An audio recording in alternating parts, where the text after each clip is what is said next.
Sim. Boa tarde, eu agradeço, Igor, pelas palavras, agradeço a apresentação, e aí a gente vai começar, né? Me foi solicitado, vi agora no convite, que eu falasse de doenças tiroidianas. De fato, não reservei só o hipo e o hipertiroidismo. Deixa eu achar aqui minha aula. Eu acabei não reservando só do hipo e do hiper. Eu vou falar um pouquinho dos aspectos práticos das doenças tiroidianas, tá certo? Se vocês tiverem dúvidas, eu não sei como é que vai ser a dinâmica, Igor, se você quer as perguntas só para o final, mas aí você comanda. Eu deixei de ver vocês, aí eu peço que qualquer coisa vocês falem, tá certo?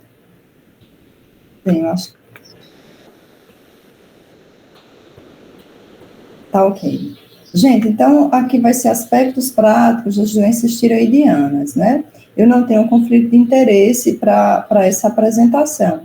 E eu resolvi fazer essa aula em casos clínicos. Eu vou começar com o primeiro caso clínico, que seria uma mulher de 38 anos, comerciante, que vem à consulta com queixa de taquicardia e irritabilidade há 4 meses. Nesse período, relata perda involuntária de 8 quilos. Oi?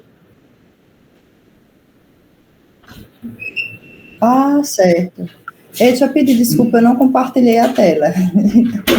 Então, peraí, viu? Deixa eu voltar aqui.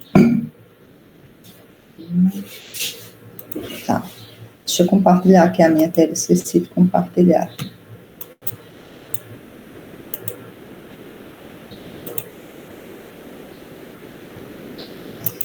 Bem, acabei voltando aqui para o início, gente. Uma falha nossa. Bem, mas aspectos práticos das doenças tiroidianas. Eu não tenho conflito de interesse para a apresentação e eu vou começar, eu vou fazer uma dinâmica de discussão de casos clínicos. Eu vou começar com esse primeiro caso clínico, o caso clínico 1, né, que uma mulher de 38 anos, comerciante, vem à consulta com queixa de taquicardia e irritabilidade há 4 meses. Nesse período, relata perda involuntária de 8 quilos, previamente saudável e sem uso de medicamentos. Nega tabagismo e etilismo, nega asma brônquica, gesta 2, gesta 3 para 2, aborto 1. De antecedentes familiares, ela tinha uma mãe e uma irmã com hipotireoidismo. Ao exame, né, o estado geral era bom, porém a paciente apresentava-se agitada, pele quente, com tremor periférico de extremidades, o índice de massa corporal de 22, tinha uma tireoide aumentada de volume difusamente, né, do aparelho cardiovascular, o que chamava a atenção era a frequência cardíaca de 112, o restante do exame realmente não chamava a atenção. Então, diante dessa paciente, né, que chega para a gente, qual que é a suspeita clínica? Para isso, a gente vai elencar as queixas e o que a gente encontra no exame físico. Então, se a gente prestar atenção, era uma paciente com perda involuntária de peso, com irritabilidade e taquicardia, e que apresentava no exame físico um aumento difuso da tireoide, pele quente, tremor periférico e taquicardia. Né? Então, vale a pena a gente pensar na hipótese de hipertireoidismo diante de uma paciente dessa, né? E, como conduta clínica, realmente, na solicitação de exames laboratoriais. Eu brinco muito com vocês que na endocrinologia o laboratório é soberano. A clínica nos ajuda, mas quem fecha o diagnóstico, de certa forma, tirando a obesidade praticamente, é o laboratório. Aqui só para a gente recapitular um pouquinho o papel dos hormônios tiroidianos. Bem, esses hormônios, eles atuam estimulando a bomba de sódio, né, através da sódio-potássio ATPase, isso acaba aumentando o consumo de oxigênio e elevando a taxa metabólica basal.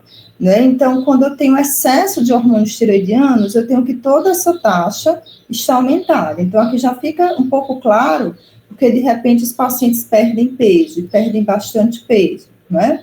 E aí, pela essa taxa metabólica basal aumentada, eles vão apresentar sudorese, nervosismo, né? A tireoide pode aumentar realmente de volume, pode apresentar bócio, esses pacientes podem apresentar exoftalmia, principalmente no contexto, né, no Basileus Graves, na verdade, a exoftalmia é pelo Basileus Graves, pelo aumento da taxa metabólica, a pele é quente, não é? Então, você tem toda uma taxa metabólica aumentada, o paciente pode ter taquicardia e palpitação.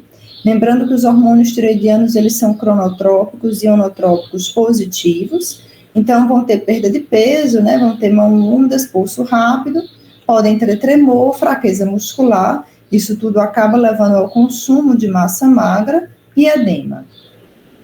Bem, essa paciente nossa, então, ela retorna com 2 semanas com os exames solicitados.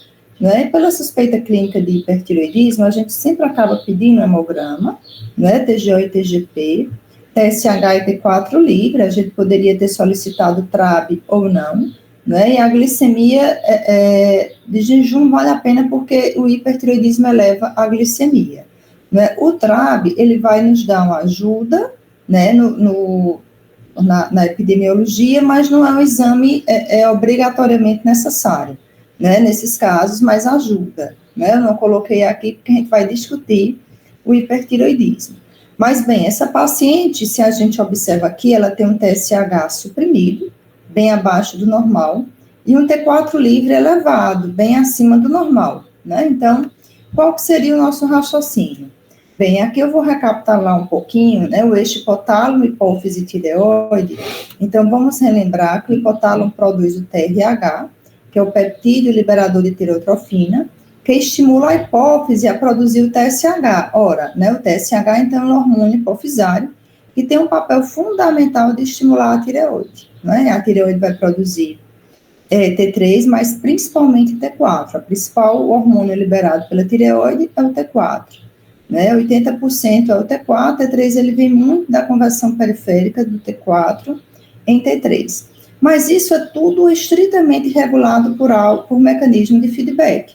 Então, quando T3 e T4 estão elevados, eles informam ao centro, ao hipotálamo e à hipófise, né, que eles precisam reduzir o estímulo para a produção de TSH, já que a função do TSH é estimular a tireoide. Né? Então, o que é que a gente tem? Tem uma queda do TSH, né, reativa à elevação dos hormônios tireoidianos. Né? Então, a gente tem um TSH suprimido e T3 e T4, né, elevados. Então, seria exatamente o que aquela nossa paciente apresenta. Né? Na verdade, a gente pode fechar que ela tem um hipertireoidismo primário, porque tudo isso que eu falei para vocês, né, eu botei a culpa na tireoide, a tireoide está produzindo mais hormônios, que é a grande maioria dos hipertireoidismos. Né? Hipertireoidismo central é a exceção. Então, tudo isso que eu falei, o TSH reduzido e o T4 livre elevado, seria o hipertireoidismo primário. O hipertireoidismo central, né, é uma patologia no qual eu tenho uma elevação do TSH e, consequentemente, a estimulação da tireoide. Né? Então, mas realmente, hipertireoidismo central é a exceção, tá? A gente, quando pensa em hipertireoidismo, acaba pensando em hipertireoidismo primário. Né? Então, essa paciente nossa, a gente vai pensar no hipertireoidismo primário, que terá como os principais diagnósticos diferenciais a doença de base do Graves e a doença de Plummer. Então, aqui eu elenquei, né, as principais diferenças entre essas duas patologias. Né? Então, a doença de Graves é uma patologia autoimune, né? Então ela ocorre mais em mulheres jovens. Né? As doenças autoimunes ocorrem mais em mulheres jovens, né? Então, qual seria a patogênese da doença de base da Graves? A gente tem anticorpos estimuladores contra o receptor de TSH. Então, é um anticorpo que vai ativar o receptor de TSH como se fosse um TSH, né? Mas que, na verdade, não é. A doença de Plummer, ao contrário, você tem uma mutação somática ativadora do receptor TSH. Então, aquele receptor, ele fica constitutivamente, né, ativado, né? E essas mutações somáticas a gente acaba vendo mais em pessoas mais idosas. A doença de Graves, né? A gente vai encontrar um bócio difuso. Se a gente pensa que a doença é autoimune, então toda a tireoide, né, estaria aumentada. Ao contrário, né, da doença de Plummer, porque eu vou ter um aumento daquele clone de células que está mutado. Então, o bócio é nodular. Eu tenho um nódulo que funciona muito. Né? A doença de Graves, como eu disse, é uma doença autoimune, existe uma reação cruzada entre os antígenos, né, da musculatura retroorbitária com os hormônios tireoidianos e com isso a infiltração, né, sistema de defesa, né, a essa reação nessa musculatura, e aí a gente pode ter uma oftalmopatia, né, infiltrativa no Graves, que na doença de Plummer, em geral, a gente não vai ter. Bem como pode ter também um mixedema pré-tibial, que não vamos encontrar no Plummer, isso pelo mesmo motivo, né? Então, aqui eu vou ter um mixedema pré-tibial, que eu posso apresentar, além da oftalmopatia infiltrativa. Se vocês prestarem atenção, quando vocês se olham, né, no espelho, em geral não é para a gente ver esclera. E se a gente olha para essa paciente, a gente olha esclera tanto embaixo quanto em cima, né?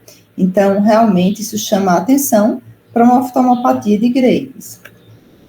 Só para mostrar para vocês um bócio difuso, né, de um paciente com Graves, da diferença do bócio nodular, né, isso aqui é uma cintilografia de uma paciente com Plummer. Então, o que é que a gente tem? Que esse nódulo todo funciona muito, e aí até pelo mecanismo de feedback, como o TSH cai, o restante da glândula é apagada na cintilografia. Porque eu não vou ter um TSH suprimido, então só aquela parte da glândula que tem a mutação autoativadora que vai captar muito iodo, né? O restante não. Então, qual que é a conduta, né, diante dessa paciente? Né, a gente pode iniciar um tapazol, 30 miligramas, e uma reavaliação laboratorial a cada 8 semanas, né? O tapazol é uma droga antitiroidiana de síntese, e a gente vai discutir um pouquinho, né, a respeito dessa medicação. Como a paciente ela tem taquicardia, né, inicialmente a gente pode iniciar o metoprolol, que é o padrão ouro hoje para o hipertireoidismo, dentre os beta-bloqueadores, lembrando que essa paciente ela não possui asma brônquica, é importante a gente lembrar de perguntar, e a gente inicia com alguma dose e vai reduzindo logo que o paciente melhore clinicamente, né? O que a gente faz beta-bloqueador? O que é que eu disse para vocês? Que os hormônios tiroidianos, eles são onotrópicos e cronotrópicos positivos. O beta-bloqueador, ele é cronotrópico e onotrópico negativo. Então, ele vai contrabalancear aqueles efeitos deletérios do excesso do hormônio tiroidiano, né, no coração. Bem, e aí, falando um pouquinho do tratamento do hipertireoidismo, a gente tem as drogas antitireoidianas, que são antitireoidianas de síntese, ou seja, que reduzem a produção dos hormônios tireoidianos. Teremos o metimazol e o propiltiuracil, né? A gente pode fazer também iodo radioativo, né, que tem a função de queimar, né, fazer uma tireoidite actínica, né, no tecido tireoidiano. Para a doença de Graves, a dose é em torno de 10 a 15 miliquirris. Para o Plummer, de 15 a 30.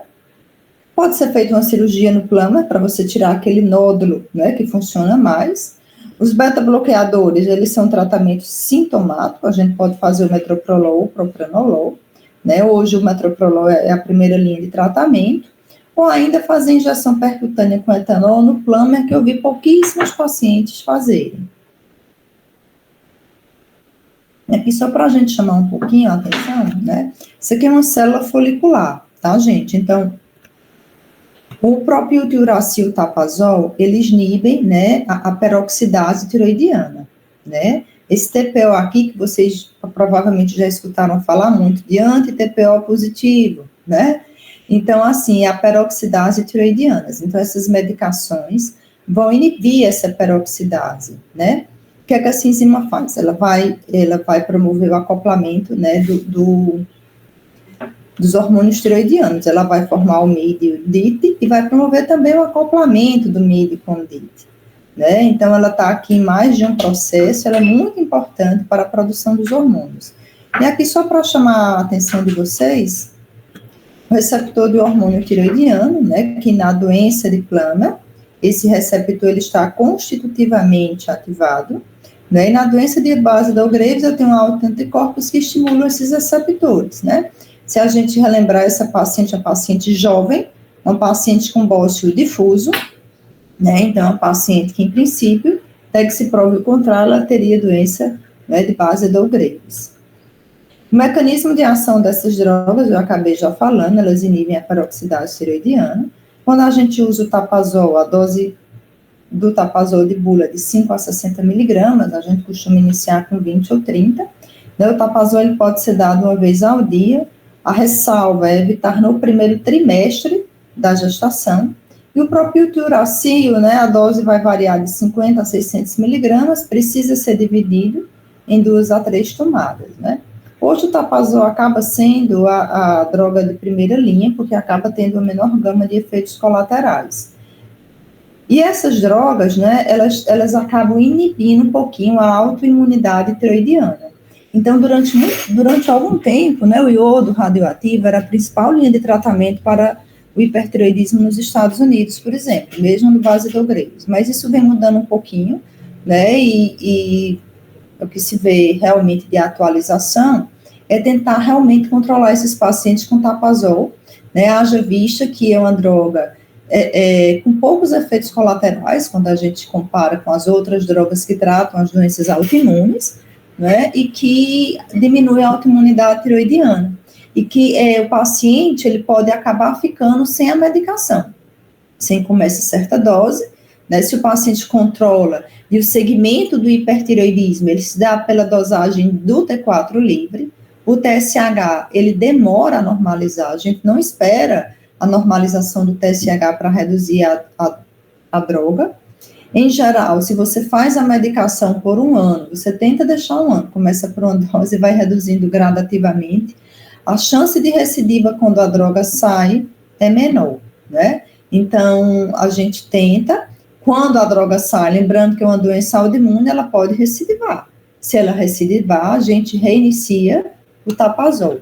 Tem pacientes que realmente a gente vai ter mais dificuldade, acaba oferecendo o iodo. Eu falo do iodo sempre como opção, né? Não é que é obrigatório fazer, e aí deixa os pacientes muito à vontade, né? Na verdade, para escolher. Mas por que essa mudança, não é, de segmento?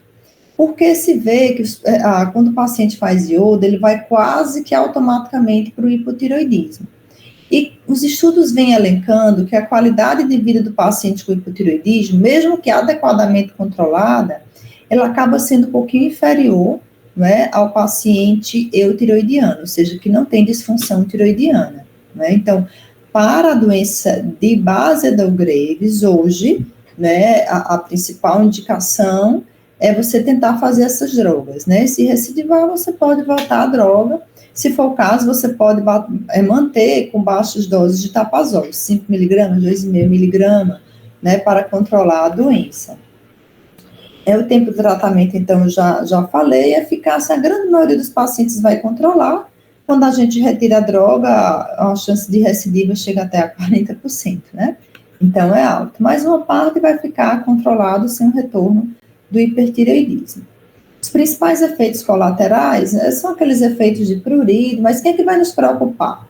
Né? Vai nos preocupar alterações hepáticas, né? Então, por isso que a gente acaba dosando as transaminases, vai nos preocupar a colestase. E raramente essas drogas podem fazer aplasia de medula, então, pode verificar pela contagem de leucócitos, mas eles vão se apresentar com a redução de segmentados, mas é bom, né, dar uma orientação para o paciente que se tiver alguma complicação, alguma infecção, é interessante fazer um hemograma, né, porque às vezes essa reação quando vem é muito rápido, então o ideal é estar fazendo um hemograma. Não são efeitos colaterais comuns, eu nunca peguei nenhum paciente com aplasia medular, já peguei paciente com colestase que eu precisei retirar, mas afirmo para vocês que foram bem poucos. Aqui, né, já retornei à região tem uns 14 anos, né, 14 anos e meio, e eu digo para vocês que só uns 2 pacientes eu precisei, né, retirar por colestase. Eu já tirei por alergia também, né, já tirei o Tapazol, na verdade, não foi nem Tapazol, não foi o Tapazol, sim, por alergia, né, dos pacientes por alergia que a paciente apresentou.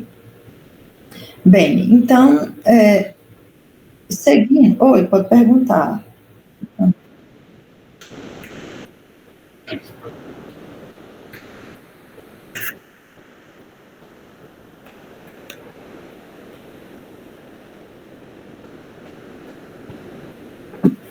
Para as doenças autoimunes, sim, né, então, provavelmente, os familiares tinham doença é autoimune. Hipotireoidismo por doença autoimune, que é a principal etiologia do hipotireoidismo, né? Então, essas doenças autoimunes, elas podem, a família tem uma tendência à doença autoimune tireoidiana, né? Por sinal, a tireoide, ela costuma ser muito vítima do sistema imune, né? A doença autoimune tireoidiana, ela não é rara, né? Ela é relativamente comum. Tem mais uma, não é, Igor?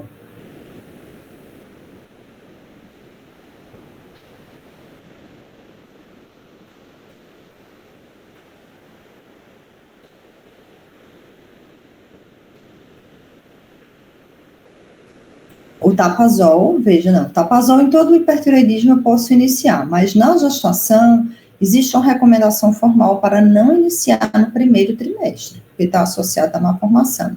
Poderia iniciar no segundo e no terceiro, tá certo? Então, isso não é proibido. Confesso para vocês, né, que eu não tenho pacientes usando tapazol na gestação, eu troco sempre, tá certo? Para propilto e uracil.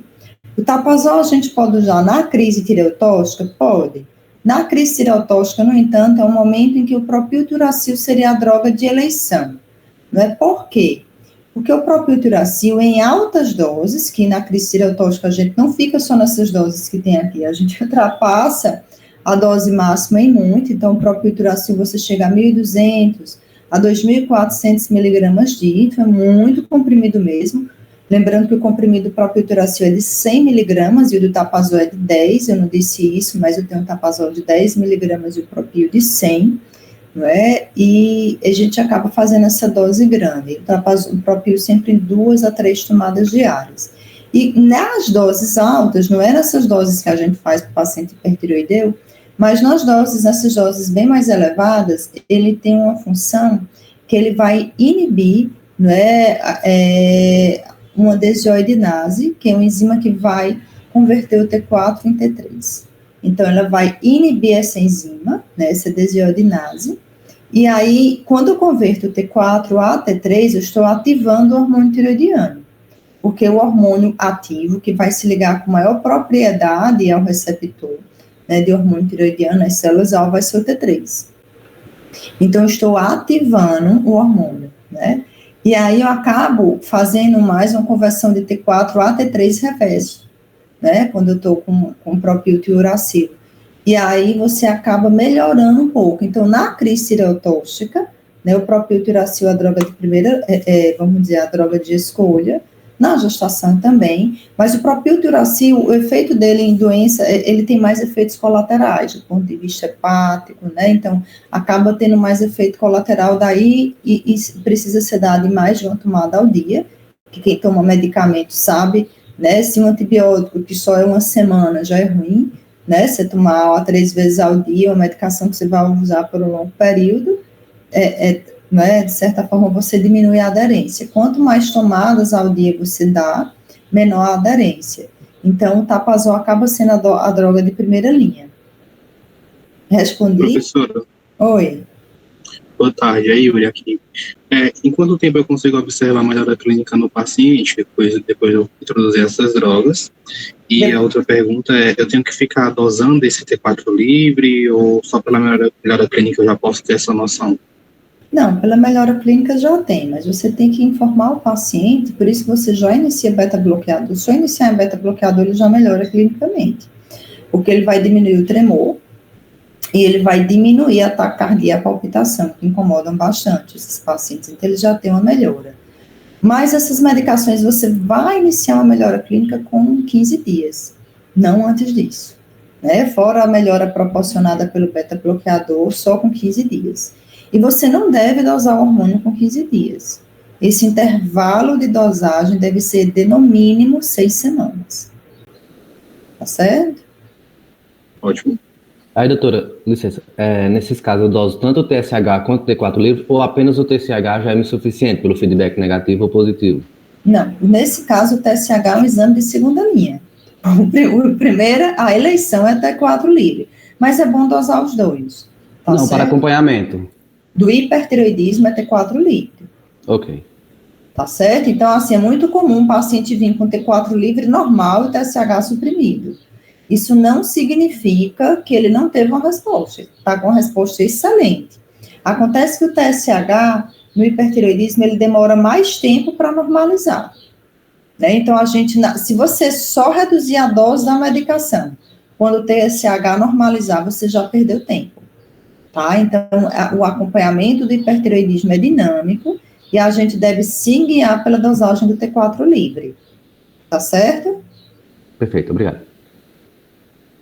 Bem, seguindo, né, vou dar uma pinceladazinha no hipertireoidismo subclínico, já que é uma patologia extremamente comum, uma situação clínica na qual os pacientes apresentam, né, uma redução do TSH com hormônios tiroidianos normais. Qual o problema disso? Né, bem, essa situação, ela acaba tendo efeitos deletérios cardiovasculares e efeitos deletérios também sobre o metabolismo ósseo, né, em quem tratar? Né, paciente com TSH muito suprimido, menor do que 0,01, e os pacientes de risco, né? Então, quem são esses pacientes de risco? Idosos, pacientes cardiopatas e pacientes com osteoporose, tá certo? Então, esses pacientes, eles merecem o tratamento no hipertireoidismo subclínico. Bem, estou indo para o segundo caso clínico, tá certo? Então, o segundo caso clínico é uma paciente de 53 anos, que queixa-se de fadiga progressiva há 8 meses, associada à sonolência, alopecia e pele seca, com intensificação no último mês. Atribui todas as queixas à carga estressante do trabalho. Ela é enfermeira em PSF, dá 2 plantões de 12 horas por semana, além de estar em menopausa recente. Então, ela acreditava toda essa sintomatologia, né, ao cansaço e à menopausa.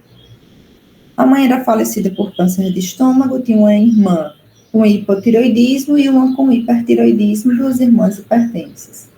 Ao exame, tinha um peso de 56 quilos, um IMC de 26,2, pele algo ressecada e madarose. Madarose é uma rarefação do tecido distal da sobrancelha. O restante do exame não chamava a atenção. Então, qual que é a suspeita clínica para essa paciente? Se a gente elenca as queixas, é uma paciente com fadiga, com sonolência, alopécia e pele seca. E no exame físico, eu acabei não colocando, mas uma pele algo ressecada, sobrepeso e madarose. Vale a pena pensar no hipotireoidismo. Hipotireoidismo não é uma doença rara, é uma doença bem mais prevalente do que o hiper, né, e bem mais comum em mulheres do que o homem, então vale a pena a gente pensar. Conduta clínica, né, se você parar para pensar, essa clínica, ela é inespecífica, né, fadiga, sonolência, alopécia, pele ressecada, sobrepeso, então, aqui realmente precisa de exames laboratoriais, não tem jeito. Então, lembrando que eu vou ter uma redução, né, da taxa metabólica basal, né, então, do jeito que no hiper eu tenho uma elevação da taxa metabólica basal, aqui eu vou ter uma redução. Então, se eu tenho uma redução, isso explica muito da sintomatologia do hipotireoideu. Então, eu vou ter comprometimento de memória, uma lentidão na fala, né, cabelos quebradiços, lentidão mental, né, rouquidão, porque esse paciente ele vai ter mais edema, ele vai ter tecidos mais infiltrados, né?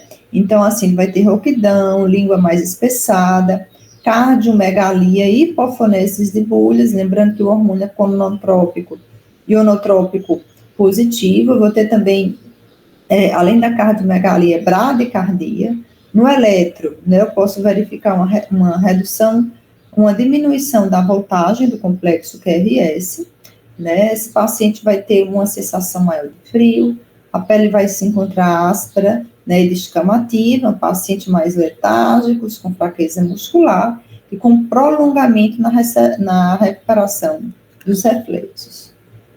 Isso para mostrar alguns passos de pacientes com hipotireoidismo, frases, né, que lembra aquele paciente muito cansado, mas aqui eu vou ter uma madarose, vou ter faces infiltradas, né, um coração com cardiomegalia. Bem, em relação aos fatores de risco, né, para o hipotireoidismo, a gente tem que mais prevalente em idosos, no sexo feminino, em pacientes com bócio, na presença de história familiar de doença tireoidiana, história de radioterapia para cabeça e pescoço. A tireoide é uma glândula muito radiosensível, então quando tem um paciente que faz radioterapia, né? A chance dela evoluir para o hipotireoidismo é imensa. Uma baixa ingestão de iodo, a gente não vê essa baixa ingestão no nosso país, né, como um problema para o hipotireoidismo, já foi muito no passado, mas hoje somos o país iodo suficiente. Algumas síndromes têm mais o hipotireoidismo, quando a síndrome de Down e a de Turner, né, além de a maior prevalência em outras doenças autoimunes, né. Então, esses são os fatores de risco. E essa paciente em questão tem um sexo feminino e história familiar positiva de doença tireoidiana. Bem, essa paciente já torna com uma semana, e aqui o que é que chama a atenção? Chama a atenção o colesterol total muito elevado, as custas de um LDL bem alto, né? TSH muito alto, 98, T4 livre muito reduzido e um anti-TPO positivo. Né? Então, para a gente comentar isso aqui, acabei não falando, mas o hipotireoidismo, né, ele eleva muito o colesterol, principalmente o LDL, né? Então, é uma das principais causas da hipercolesterolemia secundária, né? Então, aqui a conduta não é tratar com estatina, é controlar o hipotireoidismo e verificar se com o controle do hipotireoidismo, esse colesterol normaliza, tá certo? Então, aqui a gente vê realmente um TSH muito alto, com T4 livre reduzido, e o anti-TPO, que é o principal marcador do hipotireoidismo positivo. A gente não precisa solicitar a antitireoglobulina, tá? A antitireoglobulina, ela fica hoje mais reservada para os pacientes com carcinoma diferenciado de tireoide, tá? Então, a gente acaba não solicitando antitireoglobulina quando a gente pensa em tireoidite de Hashimoto. Por quê? Porque ela não traz nenhuma vantagem ao anti-TPO, né? A antitireoglobulina, ela pode até negativar com o tempo, coisa que a gente não espera do anti-TPO, e como ela não traz nenhuma vantagem adicional, né, a sensibilidade dela é menor, ela vai fazer encarecer a investigação. Então, realmente, ela não precisa ser dosada no contexto, não é de um tireoidite de Hashimoto, de um hipotireoidismo. Outro aspecto é que anti-TPO positivo, né, eu não preciso ficar dosando o anti-TPO, né, visto que o anti-TPO não vai pautar o nosso acompanhamento, porque o tratamento do hipotireoidismo eu não vou mexer na doença autoimune. Eu posso até acompanhar, por exemplo, os valores do TRAB, que é o anticorpo do hipertireoidismo. Por quê? Quando eu tiro o tapazol, se eu estou com anticorpo negativo, a chance de recidiva é menor. E o tapazol, ele diminui os níveis do TRAB, né? Mas aqui o tratamento não vai diminuir os níveis de anti-TPO, né? O hormônio tireoidiano não vai normalizar a doença autoimune tireoidiana, né? Então, aqui eu vou tratar a consequência, né, da doença autoimune tireoidiana. Então, eu não vou tratar a doença autoimune, né? Então, a gente não precisa ficar dosando o anti-TPO. A gente só vai encarecer a investigação. Então, lembrando no mecanismo de feedback, quando eu tenho uma doença tireoidiana, que eu tenho uma queda do T4 livre, eu vou ter um aumento do TSH, né, pelo mecanismo de feedback. Quando o problema é no centro, né, central, né, aí eu vou ter uma queda de T4 do TSH e, consequentemente, uma queda do T4 livre, né, ou um TSH que não é capaz de estimular a tireoide adequadamente. Né? Então, vou ter uma queda do T4 livre. E quais são as principais etiologias, né, do hipotireoidismo? Bem, no hipotireoidismo primário, o principal, não só no primário, a principal etiologia do hipotireoidismo como um todo é a tireoidite de Hashimoto, lá na frente, né? E a segunda principal etiologia é o tratamento do hipertireoidismo, né? Então, aqui eu já tenho as principais. A disgenesia tireoidiana e o defeito na síntese de hormônios tireoidianos, né, são as principais etiologias do hipotireoidismo neonatal, né? Então, veja, eu tenho uma malformação ou um defeito na síntese, né? Então, isso causa hipotireoidismo neonatal. Pode ter radioterapia, uso de drogas, né, de certa forma, como a mildarona, por exemplo, e uma baixa ingestão de iodo, que não é hoje nosso problema. Bem, eu posso ter hipotireoidismo central, como lesões tumorais na região hipotalâmica hipofisária, o tratamento, né, e defeitos congênitos da estimulação ou síntese do TSH.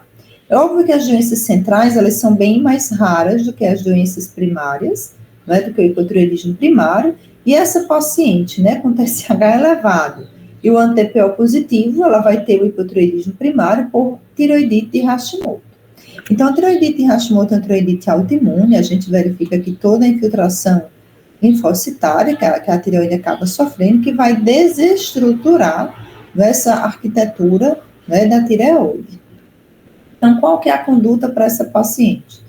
Bem, em geral, iniciar um pouquinho mais de micrograma por quilo peso dia de levotiroxina, já que é adulto, né? Com reavaliação laboratorial a cada 8 semanas. A cada 8 semanas que a gente sobe a dose, a gente pode reavaliar. No hipertireoidismo também, né? Só com hipotireoidismo de longa duração, poderia-se na primeira semana iniciar com meio comprimido. Em idosos e principalmente pacientes coronarianos e com arritmias, a recomendação é iniciar realmente de forma bem lenta. A progressão a cada 12,5 a 25 microgramas a cada 2 semanas. Né? Mas essa paciente, lembrando que ela tem 52 anos, então não é algo que a gente precisa pensar em ser tão lento assim. Lembrando que a administração da levotiroxina em dose única diária, a gente pede para ser em jejum, porque qualquer alimento pode interferir na absorção da medicação, né, geralmente os maiores níveis dos hormônios tireoidianos são pela manhã, né, então a gente faz pela manhã. Em adultos, né, a dose vai ser de 1 a 2 microgramas por quilo de peso, né, se eu penso em criança, essa dose é maior, essa dose por quilo de peso é maior, né, mas nos adultos de 1 a 2 está de boa tomada, e aqui eu vou me guiar no segmento pelo TSH, né? Se o T4 livre está ruim, o TSH vai estar ruim com certeza, né? Acaba pedindo os dois, mas aqui eu vou me guiar pelo TSH, tá? Não tenho vantagem, né, de estar dosando T3 nesses casos, muito pontualmente eu posso dosar, mas a dosagem de T3 ela é cara, né, e acaba não trazendo vantagem, porque T3 é sempre o último hormônio a alterar. Então, quando eu altero o T3, eu já tenho a alteração dos outros, então eu não tenho nenhuma vantagem adicional, eu vou apenas encarecer a investigação. Bem, falar um pouquinho aqui do hipotireoidismo subclínico, né, que é um estado metabólico, que se caracteriza pela elevação do TSH com os hormônios tireoidianos normais em um paciente geralmente assintomático. Pode ter sintoma, não é o que a gente espera, né, mas se sabe que alguns pacientes referem, né, sintomas. A principal etiologia é realmente a tireoidite de Hashimoto. Bem, em relação ao hipotireoidismo subclínico, foi publicado recentemente, né, na Arquivos Brasileiros de Endocrinologia, esse manejo, né, então hoje a gente divide o hipotireoidismo subclínico persistente, né, então o ideal é a gente dosar mais uma vez o TSH, com intervalo de 6 a 12 semanas, para descartar a possibilidade de hipotireoidismo temporário. Mas quando eu tenho hipotireoidismo subclínico, eu vou dividir em 2 graus, em grau 1 e grau 2. Então, grau 1 até 9,9 e grau 2 acima com TSH acima de 10, né? Então, ele vai ser classificado de acordo com os níveis de TSH. Lembrando que hipotireoidismo subclínico, T4 livre, é normal. Então, aqui, vejam, se eu tenho um paciente com menos de 65 anos, né, o que fazer? A rigor, se o paciente o hipotireoidismo grau 1, a gente não trata, tá? Mas se eu tenho um paciente com menos de 65 anos, né, e que é sintomático, posso considerar o tratamento desde que o TSH seja maior ou igual a 7. Né? TSH menor do que 7, a gente não considera tratamento nem nos assintomáticos, tá? Mas um TSH maior ou igual a 7, a gente pode considerar, a gente não vai tratar. Considerar tratar, desculpa a gente aqui, seriam os sintomáticos.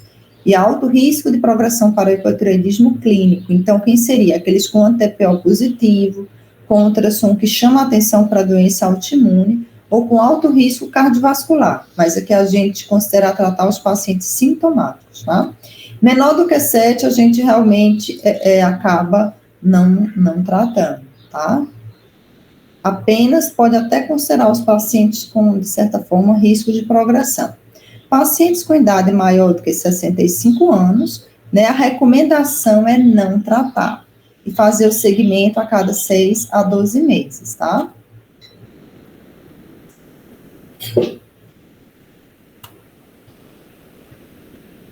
Oi?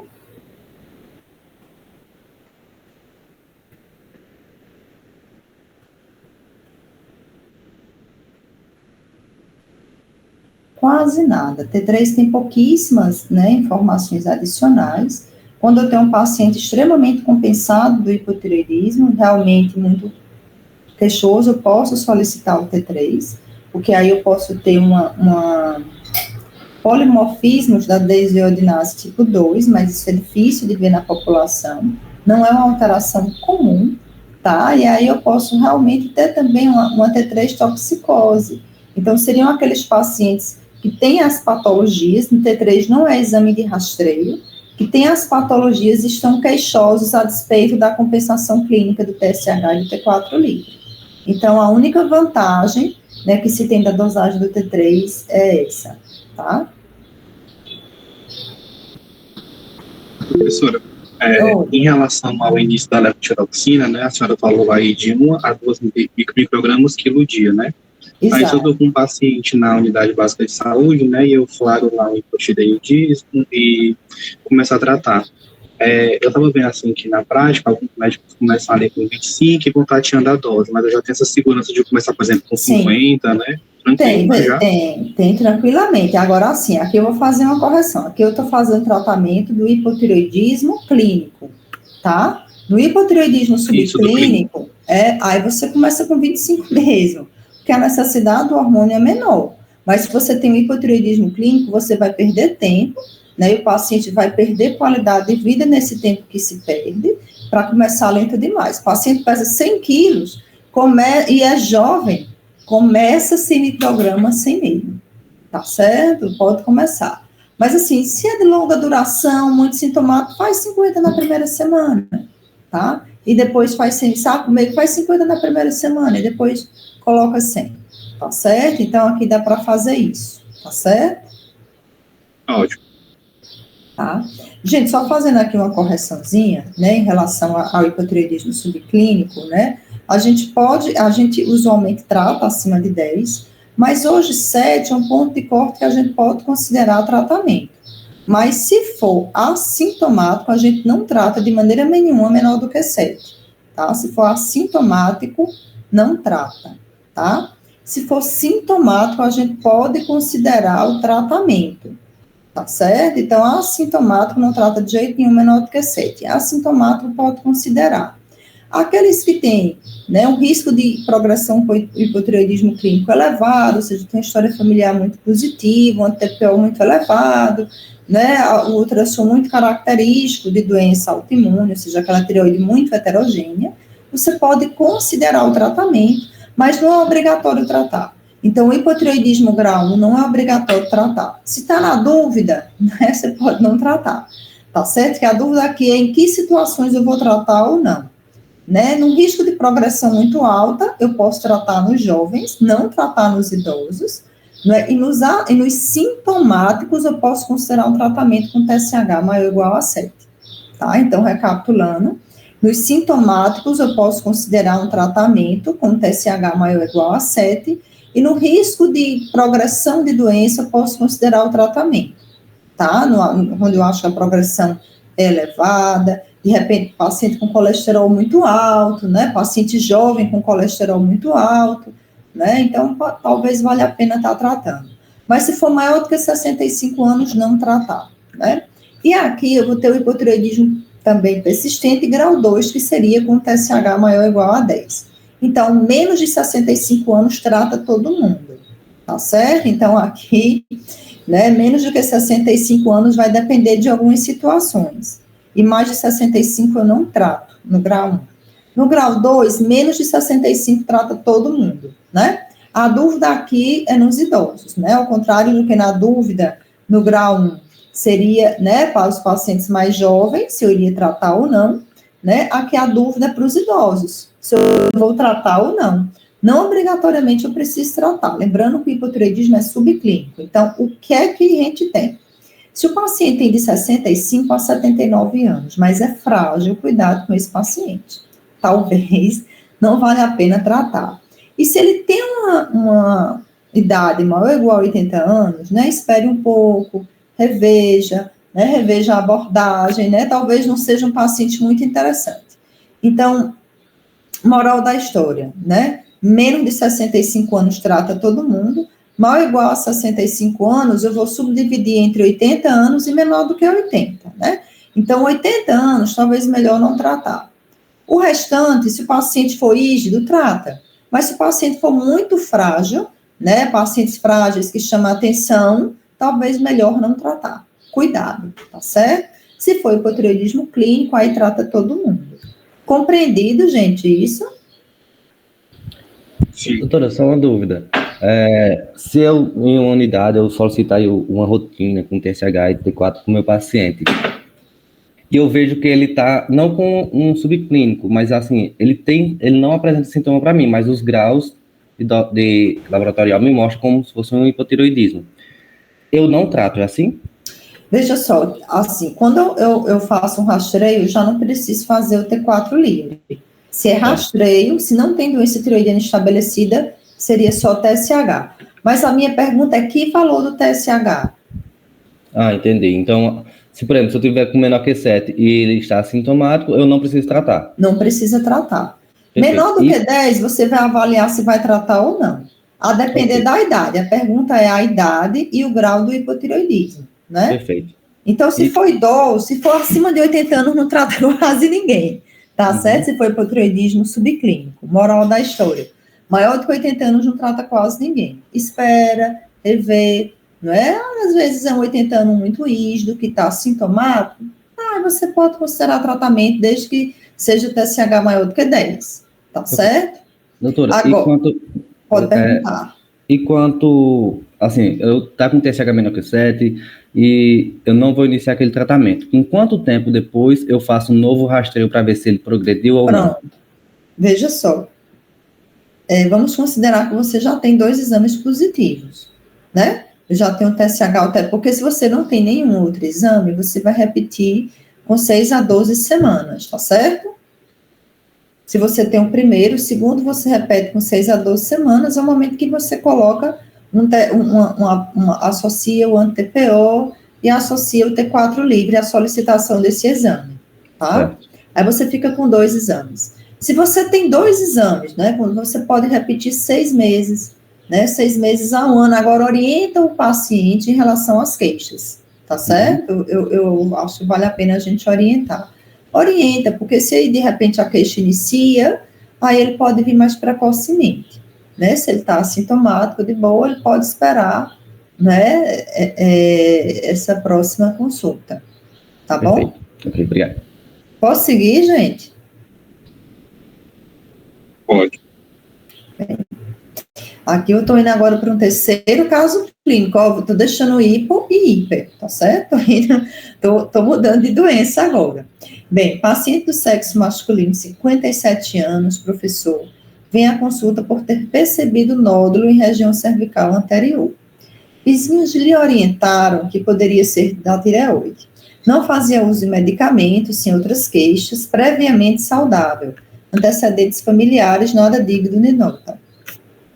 No exame físico, né, foi percebida a presença de nódulo no lobo tireoidiano esquerdo, de aproximadamente meio centímetro de consistência endurecida, porém ainda móvel à deglutição. O restante do exame físico nada chamava a atenção. Então, qual que é a suspeita clínica? Bem, a queixa, a percepção de nódulo na região cervical anterior, né, no exame físico se verifica isso, então, em princípio, é nódulo de tireoide, e a clínica solicitação de exames de laboratoriais e ultrassom. É interessante mesmo pedir exame laboratorial, porque se ele tem um TSH suprimido, né, esse paciente, o meu segmento vai ser outro, né, de certa forma. Mas eu tenho que afastar a Plummer, porque se eu tenho um paciente com Plummer, né, a chance desse nódulo ser maligno é muito baixa. Mas vamos lá. Tenho dados nessa história clínica que me chamam a atenção, né? Primeiro, é um paciente do sexo masculino, então, homem, tem menos câncer de tireoide, mas na vigência de um nódulo, a chance desse nódulo ser maligno nos homens é maior, tá certo? E outro aspecto foi o nódulo endurecido no ultrassom, né? Então, quais são os fatores que me chamam a atenção no exame físico, na história?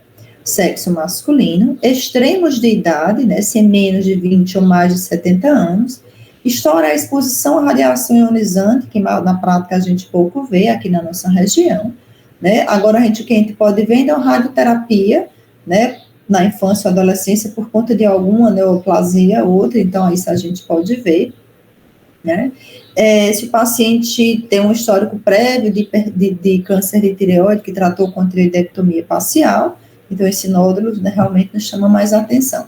Em relação ao histórico familiar, né, seriam em parentes de primeiro grau. O que é parente de primeiro grau?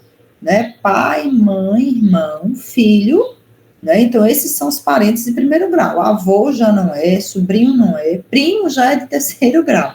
Então seriam, se eu tenho dois ou mais parentes de primeiro grau afetados, né, no carcinoma diferenciado, né. Se tem neoplasia endócrina múltipla estabelecida, aí realmente aí chama mais atenção, mas isso é realmente mais raro, vou deixar para lá. Se eu tenho um nódulo de crescimento rápido ou um nódulo volumoso e com sintomas compressivos, né, ou se você verifica um nódulo no paciente oncológico, né, num PET scan, né, com a captação desse nódulo. Então, essas são condições que nos chamam a atenção. Né, realmente o PET scan é mais difícil de ver, então o que é que esse paciente nosso, ele tem que chamar atenção? Ele tem um nódulo endurecido e é do sexo masculino, né, então ele teria esses dois fatorzinhos. Bem, o paciente volta com 2 semanas, né, os exames laboratoriais, eles não chamavam a atenção, e o ultrassom era o seguinte, ele trazia um nódulo sólido hipoecóico, em lobo tireoidiano esquerdo, num terço médio, mais alto que largo, né, com presença de microcalcificações, margens regulares, com volume de 1,2 por 1,5 por 1,2, e isso classificaria como tirade 5. E a gente vai ver um pouquinho dessa classificação, né, do tirades. Qual que é a conduta, né? Então, tirade 5, eu vou pedir punção, tá certo? Com um nódulo de 1,2 centímetros, eu vou pedir punção. Aqui eu trouxe para vocês o que seria esse nódulo para dar algumas explicações. Primeiro vejam que, né, que o parênquima desse nódulo é mais escuro do que o da tireoide. Então, aqui é o que chamo de nódulo hipoecóico. E esse diâmetro aqui, né, ele é maior do que esse outro aqui. Né, da maneira que a gente está enxergando aqui, esse diâmetro vertical seria maior do que esse diâmetro horizontal, do que a gente está observando. Então, aqui eu chamo o nódulo mais alto do que largo, tá? E aqui a gente tem essa classificação de tirades, que não é a única, né? Tirades é a classificação do colégio americano, a gente vai ter do colégio europeu, do colégio coreano, do colégio japonês, a gente tem várias classificações, elas se assemelham demais, né? E o que os nossos radiologistas muito usam aqui, e que a gente acaba usando também essa classificação de tirades, né? Então, alguns aspectos nos chamam a atenção em relação à composição dos nódulos. Gente, isso aqui tem calculadora na internet que faz esse cálculo para a gente. Mas só para chamar a atenção aqui de vocês, um nódulo sólido ganharia 2 pontos, né? Um nódulo muito hipoecóico ganharia 2 pontos. Um muito hipoecóico, 3 pontos, né? Nódulos hiperecóicos ou isoecóicos não ganhariam 1 ponto. Aqui só para citar, um cisto não ganha ponto, então um cisto por cisto não nos chamou a atenção. Se o nódulo é misto, né, então ele ganharia 1 ponto, tá? Aí aqui no formato do nódulo, se ele é mais largo que alto, ele não pontua, mas se ele é mais alto que largo, ele ganha 3 pontos. Veja como aqui chama a atenção. E aqui vai variar, margens regulares não ganha ponto, né, margens irregulares ganha 2 pontos, se tem extensão extratireoidiana, ganharia 3 pontos. E aqui em relação a focos de calcificação, né? Se eu tenho macrocalcificação, ponto, se eu não tenho calcificação, é 0. Né? Se eu tenho macrocalcificação, ponto, se eu tenho calcificações periféricas, microcalcificações periféricas, pontua mais, né? Se for punctata, 3 pontos. Mas se a gente soma, né, esse paciente ganharia 2 pontos aqui, de 2 a 3 pontos aqui, mais 3 pontos aqui, isso já jogaria ele para um tirade 5, né, que seriam 7 ou mais pontos, né? Qual que é a conduta no tirade 5? Né, puncionar, o tirade 5 é um nódulo altamente suspeito, né? E a gente vai funcionar se ele tem maior ou igual a 1 centímetro de diâmetro. Isso é a classificação do Colégio Americano. Se for um Tirades 4, essa punção seria maior ou igual a 1,5 centímetro. Se for um Tirades 3, maior ou igual a 2,5 centímetros. O tamanho dos nódulos na punção, isso muda um pouquinho de acordo com as classificações, né? Mas as classificações acabam sendo muito parecidas entre esses colégios, né, de radiologistas. O nosso pacientezinho, né, Tirades 5, ele faz mais do que 7 pontos tranquilamente aqui. Né? Só nesses 3 ele já preenche, fora as classificações que vai ter. Bem, e aí a gente pediu punção e ele retorna, né, com 3 semanas com o seguinte resultado: suspeito para carcinoma papilífero, sistema de Bethesda 5, né? Que sistema é esse? Suspeito para carcinoma papilífero, esse nome já é muito sugestivo, é suspeito, né? A gente não pode afirmar que é. Agora, como se dá essa classificação? Essa classificação, tá certo, dos nódulos de tireoide. Então, lembrando que a classificação Tirades ela é ultrassonográfica, a classificação, né, Bethesda, a classificação citológica, né? Então, quando eu peço uma punção de tireoide, né, que eu tenho amostra, eu tenho um resultado Bethesda 1, a amostra não satisfatória, não serviu para análise. A conduta repetiu uma punção mais ou menos em 3 meses. Esse resultado pode ser benigno, né, que seria, a gente chama de Bethesda 2, todas as classificações benignas entram com Bethesda 2, né, então faria um ultrassom para o segmento, né, do nódulo em 6 a 18 meses. Se esse nódulo, ele é um Bethesda 3, ou seja, atipia ou lesão folicular de significado, né, indeterminado, é que a conduta repetir a função em 3 a 6 meses. Se é Bethesda 4, 5 ou 6, esse nódulo é cirúrgico, tá? O 4, a gente pode ainda considerar, né, um teste molecular, mas na prática, praticamente não se faz esse teste molecular, né? Os planos de saúde não liberam, na prática acaba muito sem fazer, mas eu acho que no futuro próximo, de repente, a gente estaria usando teste molecular para o Bethesda 4. O Bethesda 5, ele tem uma chance de malignidade em torno de 70%, esse nódulo ele é cirúrgico, tá? É o que o nosso pacientezinho tem. Então, ele foi encaminhado para o cirurgião de cabeça e pescoço, e retorna para a gente com 40 dias com resultado de anátomo patológico. Ele traz o seguinte resultado, né? Carcinoma papilífero clássico, único, né, em lobo tireoidiano esquerdo, maior diâmetro de 1,5 centímetros, margens cirúrgicas livres, tecidos extratireoidianos livres, invasão sanguínea negativa, linfática perineural toda negativa, e aqui a classificação dele seria um T1B, NX, MX.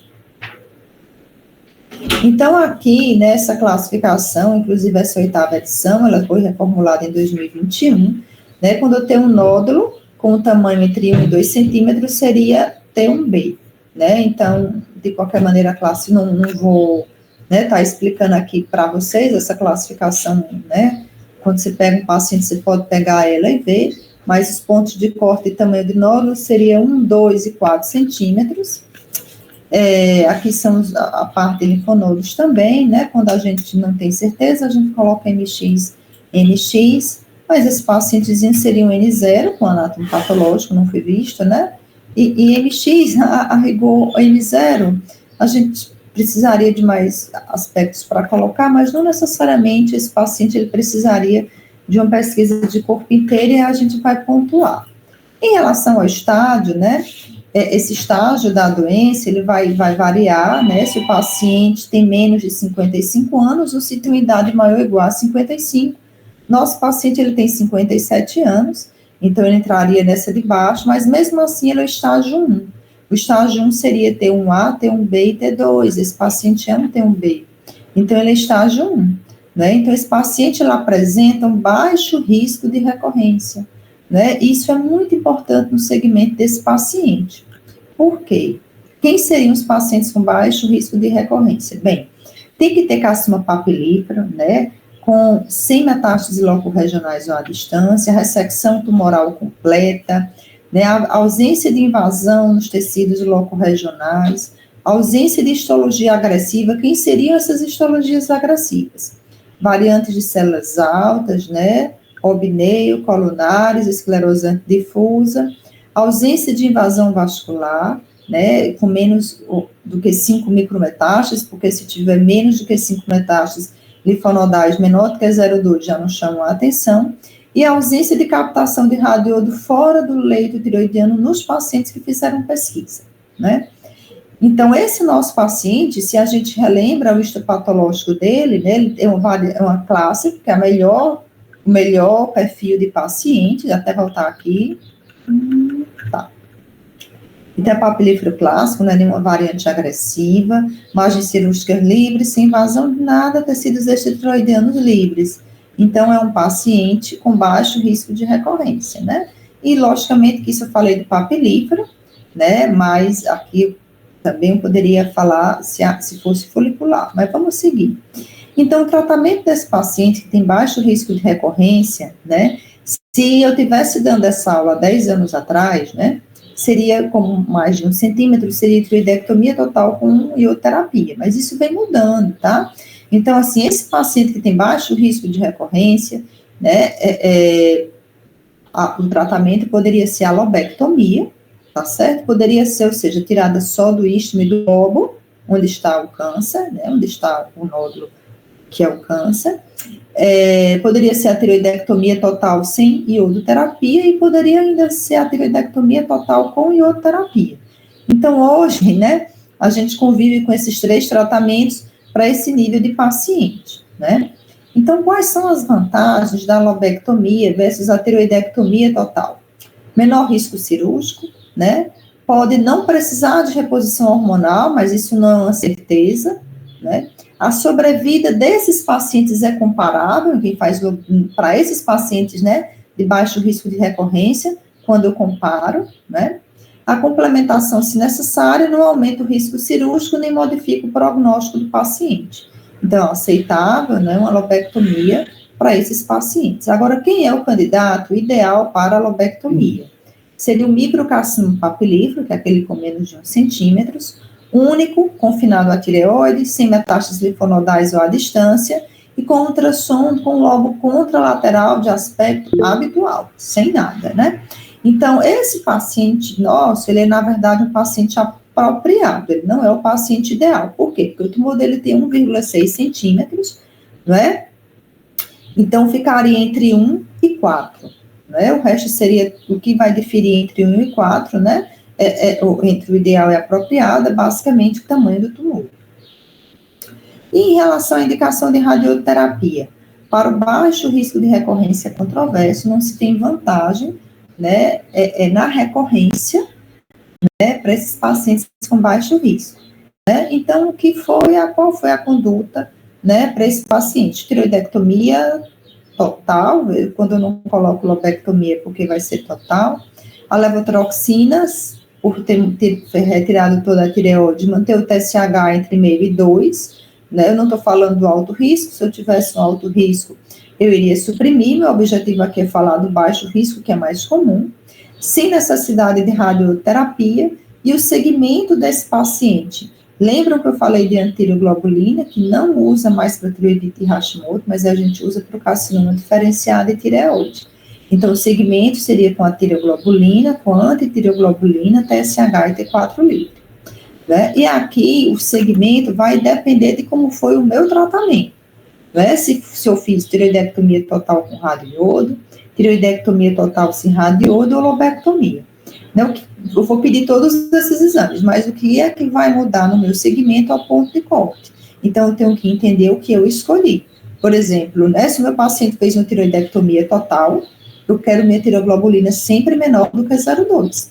Mas se ele fez apenas uma lobectomia, ela está de grande valia para mim se ela tiver menor do que 30 e não, né? E mais importante do que isso seria a curva da tireoglobulina.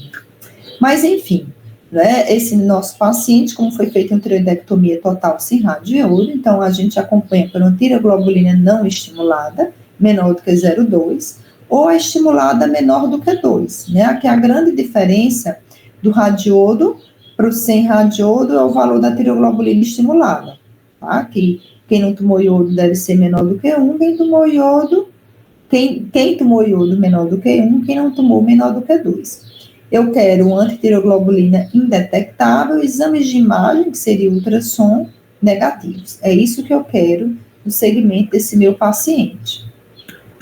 Dúvida, gente? Não.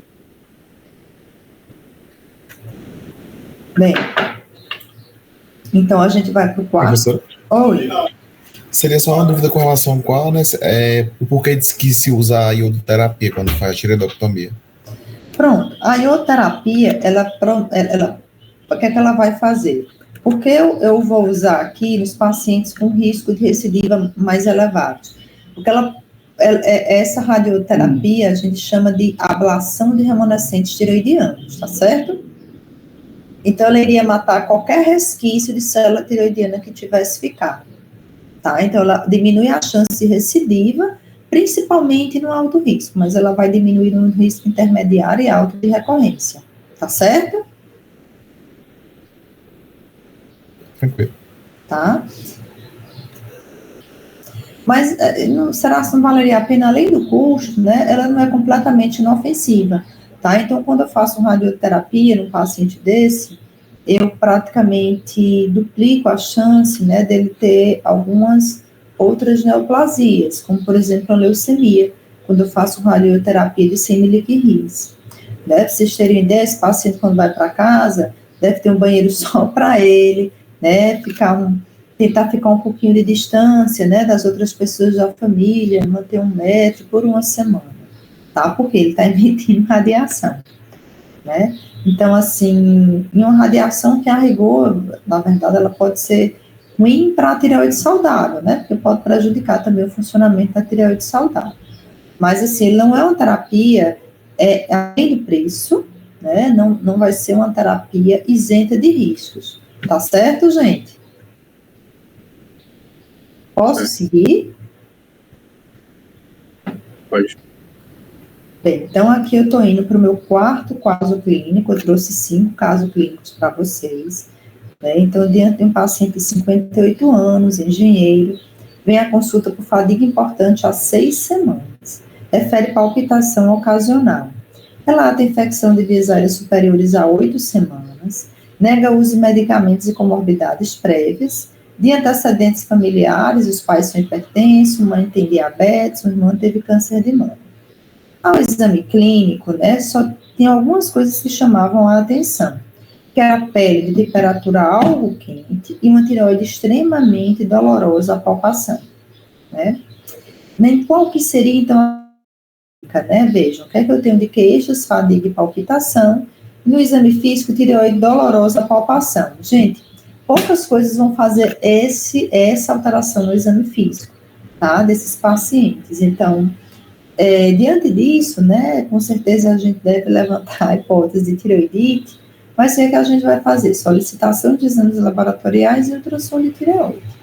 O paciente retorna, né, de exames, se eu penso em tireoidite, vale a pena solicitar provas de atividade inflamatória, que na tireoidite dolorosa elas vão estar extremamente elevadas.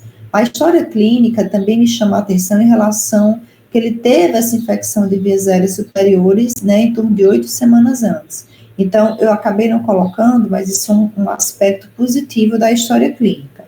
Em relação aos exames, né, eu vou ter um TSH, encontrei aqui um TSH suprimido, T4 livre um TSH um pouco suprimido, T4 livre um pouco aumentado, o anti-TPO negativo e o TRAB negativo. Então, não encontrei, né, aspectos de doença tireoidiana autoimune, mas eu encontrei provas de atividade inflamatória bem elevadas, positivas no contexto de exames laboratoriais compatíveis com hipertireoidismo. O ultrassom de tireoide foi verificado que o parênquima era heterogêneo difusamente, né, esse paciente apresentava... O que significa isso? Provável natureza por doença infecciosa, tá? Assim, alguma patologia infecciosa. Então, aqui eu vou complementar, né, a suspeita clínica, eu tenho história clínica de fadiga há 6 semanas, no passado de infecção de vias aéreas superiores, do cervical à palpação, testes de função tireoidianas compatível com tireotoxicose, anticorpos tireoidianos negativos, com testes de atividade inflamatória positiva, né? Então, tenho que pensar que em tireoidite subaguda, tireoidite dolorosa, né? Então, assim, a tireoidite granulomatosa ou dolorosa, ela tem essa etiologia interrogada de viral. As tireoidites subagudas, eu vou classificá-la, gente, em tireoidite linfocítica e granulomatosa. A tireoidite linfocítica seria um espectro mesmo, né, da tireoidite de Hashimoto, né? Então, seria autoimune, a granulomatosa viral, dor cervical presente na granulomatosa, né? Evolução de 4 fases, que eu vou explicar o que seria presente nas duas, né? Disfunção tireoidiana permanente, seria rara na granulomatosa, na tireoidite linfocítica eu posso evoluir com essa disfunção. Velocidade de hemossedimentação muito frequente na granulomatosa, anticorpos tireoidianos pouco comum, e a captação com radiodo é suprimida, tá? Nas duas. Quando eu quero fazer um diagnóstico diferencial com hipertireoidismo, eu posso solicitar esse exame, uma cintilografia de tireoide, né? Que no hipertireoidismo eu vou ter um aumento da captação do iodo, seja difusa ou nodular. Nas tireoidites eu vou ter uma absorção mínima, tá? A tireoide não vai captar. Então, esse meu pacientezinho tinha um quadro viral anterior, tinha dor cervical, né, tinha um VHS superior a 50, anticorpos antireoidianos negativos. De antemão, eu tinha isso. Bem, uma evolução em 4 fases, gente, seria mais ou menos isso aqui, né? A primeira fase, que seria essa fase aqui inicial, é uma fase de tireotoxicose, tá? Então, uma fase de elevação dos hormônios tireoidianos. Na tireoidite, eu tenho um fator agressor, as células foliculares, eu tenho que esses hormônios acabam caindo na circulação por conta da lesão dessas células foliculares. Vejam que aqui não é por um aumento da produção dos hormônios tireoidianos, eu não tenho um aumento de produção, tá? Então, eu não tenho essa captação aumentada de iodo, que eu tenho a lesão do parênquima, tá? Lesão das células foliculares, e esses hormônios, eles são expostos na circulação. Então, eu tenho essa fase, que é uma fase de tireotoxicose, que é uma fase clínica compatível com o hipertireoidismo, né?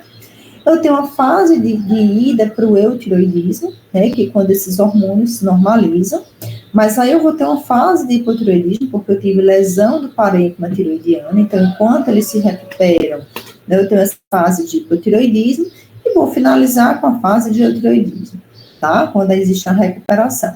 Então, essa é a clássica evolução em 4 fases, tá certo? Das tireoidites.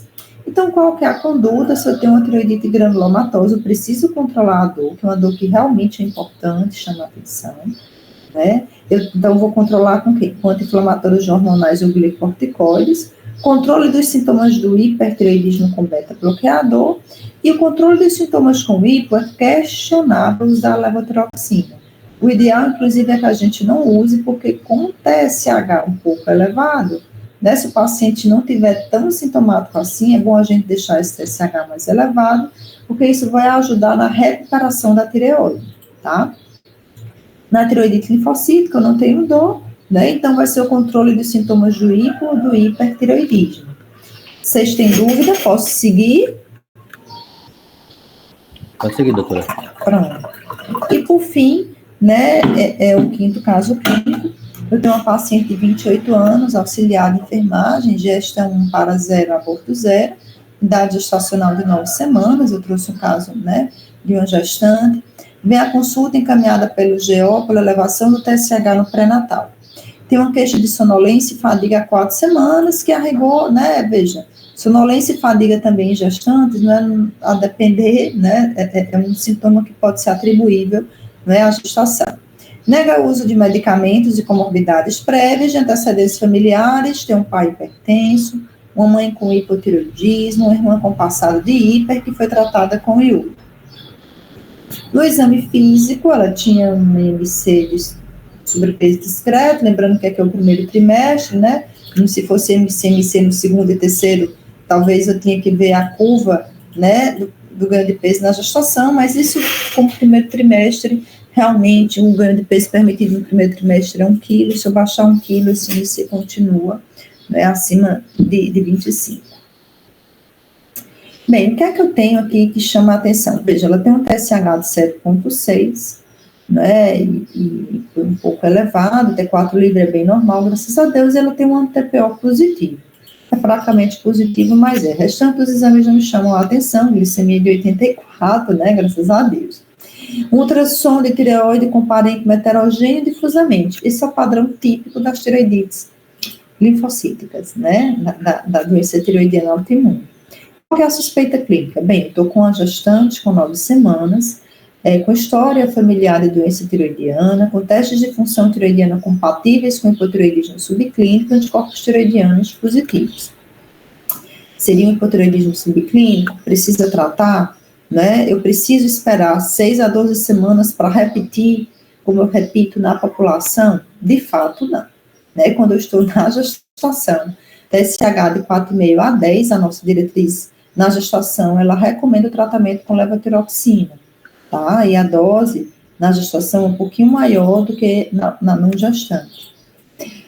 Os valores, inclusive, se o laboratório ele não me dá os valores de normalidade, né, do TSH, eu posso usar os valores de referência da sociedade, que no primeiro trimestre seria um TSH de 0,1 a 2,5, no segundo trimestre de 0,2 a 3,5, no terceiro trimestre de 0,3 a 3,5. Se o laboratório me dá, eu utilizo os valores do laboratório. Então, fisiologicamente, o TSH cai na gestação. Por que isso ocorre? Porque eu tenho uma elevação importante do HCG. Né? Então, quando, inclusive, a gente faz o diagnóstico de gravidez, é pela elevação a gente não coloca o HCG, a gente coloca o beta. E por que não coloca o HCG, né? Vejam, a gente tem 4 hormônios glicoproteicos, são eles LH, FSH, HCG e TSH. Esses são hormônios glicoproteicos, eles compartilham em comum a subunidade alfa, tá? Então, eu teria uma resposta positiva, né, de qualquer maneira, se eu dosasse o HCG. Então, eu tenho as subunidades alfa deles são idênticas, a subunidade beta é diferente. Mas a subunidade beta do HCG é muito parecida com a do TSH, né? Então, fisiologicamente, né, esse HCG muito elevado pode ter um quê de função de TSH e atuar nos receptores, né, de TSH da tireoide. Com isso, o TSH cai, tá? Na gestação, como o HCG ele é maior no primeiro trimestre, essa queda precisa ser maior no primeiro trimestre, né? Isso é uma resposta fisiológica, né, na gestação, que é a queda dos níveis de TSH. E aí vem a triagem do TSH na gestação obrigatória, que é que a OSB recomenda, né? Ela não recomenda a triagem universal das gestantes, apenas para as de alto risco para disfunção tiroidiana. Então, quem seriam esses? Pacientes com história de hipertiroidismo hipotiroidite pós-parto prévia, passado de radiação cervical, bócio, história familiar de doença tiroidiana, anticorpos antiroidianos positivos, diabetes mellitus tipo 1 ou outra doença autoimune, então qualquer doença autoimune fazer, né, história de abortos ou partos prematuros, sintomas e sinais de disfunção tiroidiana, né, e tratamento com mildarona. Então, essa nossa paciente, ela tem história familiar de doença tiroidiana e tem anticorpos antiroidianos positivos. Então, ela merecia realmente fazer. Aqui é para mostrar para vocês a evolução dos níveis de TSH na gestação. Então, esses níveis, eles caem no primeiro trimestre, tá certo? Eles gradativamente vão subindo no segundo trimestre, chegando a valores, né? Vejam que aqui é 0,4, 1,2. Quando a gente pega aqui nossas pacientezinhas do primeiro trimestre, a grande maioria vai estar com seu TSH menor do que 2,5, tá? No segundo trimestre, isso sobe um pouquinho mais, né? Mas, em geral, esse TSH vai estar menos do que 3,5. No terceiro trimestre, também tende a estar menos do que 3,5. Tá? Então, são esses valores, né? Esses valores de referência, eles não são por um acaso. Né? Isso foi um grupo de gestantes, né, saudáveis. Quais que são as consequências de hipotiroidismo na gestação, gente? Aborto, doença hipertensiva específica da gestação, parto prematuro, anemia, descolamento prematuro de placenta, hemorragia pós-parto, parto prematuro, aqui repetido, peço desculpa, e baixo peso ao nascer. Né, a deficiência de iodo, né, na gestação, ela está associada a bócio, né, e na prole a efeitos adversos na cognição, a um déficit de atenção e distúrbio de hiperatividade. Né, então, é recomendado que as gestantes devem ingerir um pouquinho mais. A verdade vem preocupando a sociedade porque diminuíram o teor de iodo do nosso sal, né? Então, é interessante realmente fazer uma suplementação com vitaminas ao longo da gestação que tem uma quantidadezinha de iodo, né? Até pouco tempo atrás a gente não encontrava isso, mas chegou uma portaria, né, um tempo atrás, que diminuiu a iodação do sal.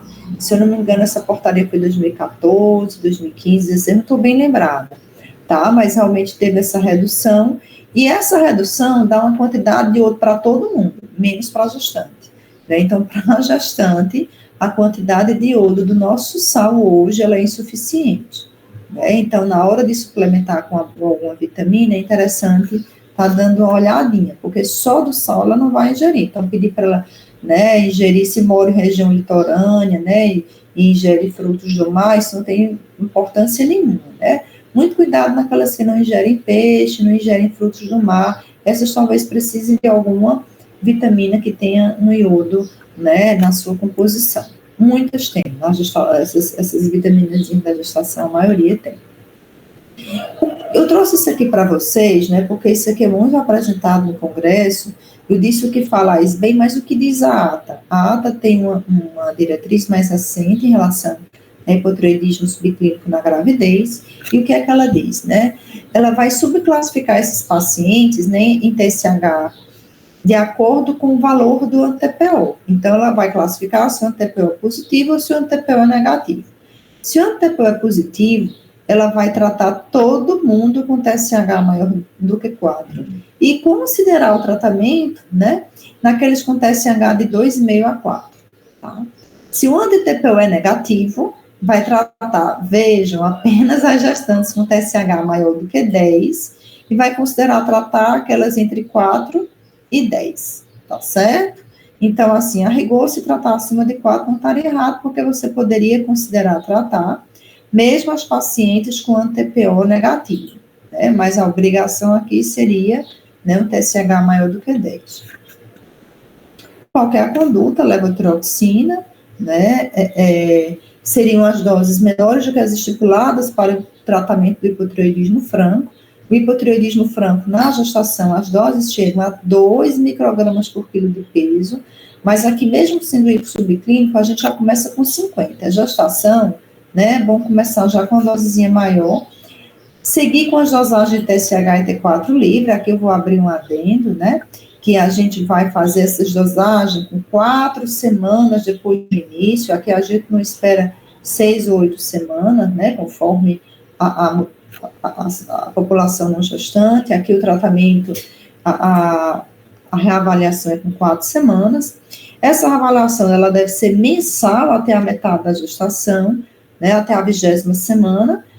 Por quê? Porque na 20ª semana que a tireoide, que o eixo hipotálamo hipófise tireoide do feto inicia o seu funcionamento, né? E essa reavaliação, ela deve ocorrer depois na 26ª semana e finalizando na 32ª. É óbvio que, se eu precisar modificar a dose, eu vou refazer sempre com 4 semanas depois. Então, se na 32ª semana eu alterei dose, eu vou redosar na 33ª semana, tá?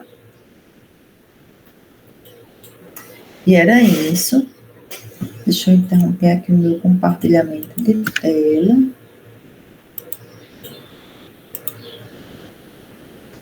Bem, estou disponível para perguntas.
Exato. Foi um prazer estar aqui com vocês, tá certo?